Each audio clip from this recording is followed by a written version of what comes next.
welcome back to our channel. In this video, I'm going to show you on how to see recently played songs on Spotify. So first thing we're gonna need to do is open Spotify application. And then from here, just log into your account if needed. And then once you're here, just scroll down until you see this recents. This one. And then you can also tap on show all. And here are the recent songs that you've played on your Spotify. And then from here, you can tap on that drop down menu to see all the songs that you have played on that day. So as you can see, there are a lot. And these are the history of the songs I've played on my Spotify.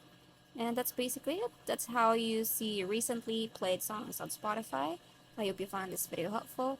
Thank you for watching, and I'll see you in the next one. Bye!